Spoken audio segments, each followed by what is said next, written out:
Welcome to our SequenceDiagram Plugin tutorial.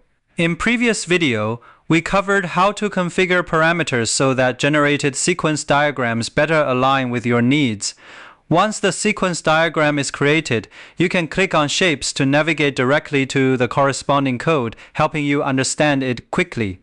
Plus, you can also export it. In daily development work, besides reading code, you might need to organize code into documentation.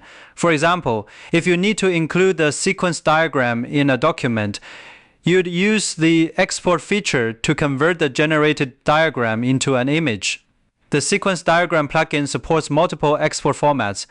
You can choose image types like SVG, JPG, PNG, or TIFF, or text formats in PlantUML or Mermaid. Here's how to export. Click the Export button, select your desired format from the pop-up menu, then choose the destination folder and file name in the file dialog. Click Confirm, and the export will complete. Take a moment to review the exported image. You'll likely see classes like print, stream, list, and object. They might not be essential for your diagram. Could we simplify it?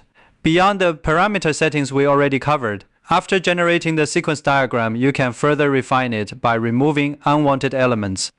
Unlike parameter settings, which apply to all future diagrams once configured element, removal only affects the current diagram.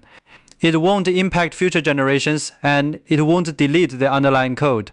Let's walk through it. Right-click on the element you want to remove, then choose Delete from the context menu to remove a class, method, or lambda expression. If you need to undo a deletion, use the Filter Manager. Click the Filter Manager icon to open the Filters panel. All deletion actions appear here as individual filter entries. Enable or disable them as needed. Now you have the streamlined sequence diagram you wanted. That's it for today. We've covered how to streamline your generated sequence diagrams. Got any questions? Drop a comment below. In the next video, I'll wrap up with the final use case.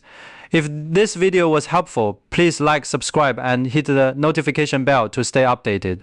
Thanks for your support. See you in the next video.